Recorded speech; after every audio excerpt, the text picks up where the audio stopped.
દ્વારકા પટેલ સમાધિવાડી પાસે આવેલા ગાર્ડનમાં એક યુવકને પૂર્વ કાવતરું કરી બે મહિલા અને 3 પુરુષોએ માર મારી લૂંટ ચલાવવાની ઘટના સામે આવી। દ્વારકા પટેલ સમાધિવાડી પાસે આવેલ ગાર્ડનમાં એક યુવકને પૂર્વ કાવતરું કરી બે મહિલા તથા 3 પુરુષ દ્વારા માર મારી લૂંટ ચલાવવાનો બનાવ સામે આવ્યો।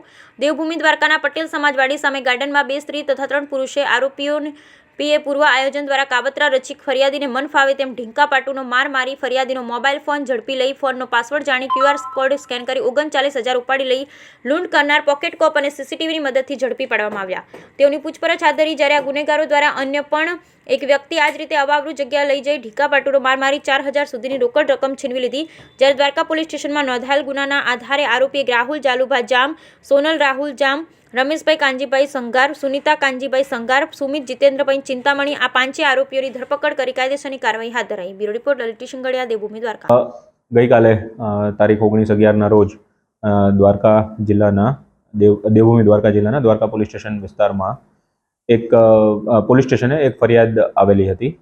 એમાં ફરિયાદમાં એક પુરુષે એવી ફરિયાદ કરી હતી કે એમની સાથે લૂંટ થઈ છે અને 4-5 જણાની ટોળકી હતી જેમણે એમને માર મારીને લૂંટ કરેલ છે। તો જેવી ફરિયાદ મળતા અમે પોલીસ સ્ટેશને 5 જણાની ફરિયાદ અમને મળેલી, એમની પાસેથી રોકડની લૂંટ થઈ હતી।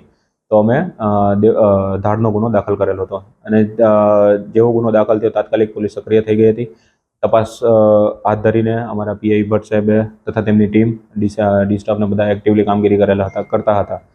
એ દરમિયાન અમને ફરિયાદી પાસેથી જાણવા મળેલ કે આ જે મહિલા હતી એ એમને લિફ્ટ દેવાના બહાને એક લિફ્ટ માગી હતી એમના પાસેથી। ફડકેશ્વર મંદિર અહીંયા દ્વારકાનો વિસ્તાર છે ત્યાંથી લિફ્ટ માગી અને એમને કીધું કે મને આ જગ્યાએ તમે છોડી દો।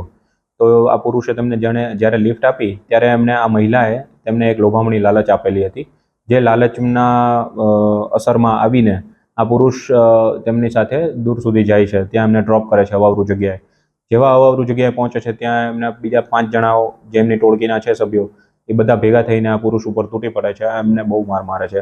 માર માર્યા પછી એમની પાસે જે મોબાઈલ હોય છે તે ઝડપી લે છે અને મોબાઈલમાં એમનું અકાઉન્ટ બેલેન્સ ને બધું ચેક કરતા 39,000 રૂપિયાની એક પંપ પાસે જઈને ઓનલાઈન ટ્રાન્ઝેક્શન કરીને રોકડમાં ફેરવીને લૂંટ ચલાવે છે।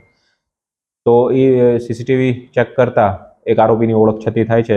ત્યારબાદ અમારી ટીમ જે એક્ટિવલી કામગીરી કરતી હતી અમે કોમ્બિંગ ઓપરેશન હાથ ધરેલું હતું। ત્યારબાદ અમે 5-5ને હસ્તગત કરેલ છે અને જેવી ફરિયાદ દાખલ થઈ હતી એના ગણતરીના કલાકોમાં જ દ્વારકા પોલીસ ટીમ તથા અમારો ડી સ્ટાફની ટીમ બધાએ એક્ટિવલી કામગીરી કરીને આરોપીઓને હસ્તગત કરેલ છે। આરોપીઓ કોણ છે, ક્યાંના? એમાંથી 2 આરોપીમાં 3 પુરુષ છે, 2 મહિલા છે, એમાંથી 2 કપલ છે અને એક જે કપલ છે એનો જમાઈ છે ત્રીજો પુરુષ જે છે એ। આરોપીના નામ છે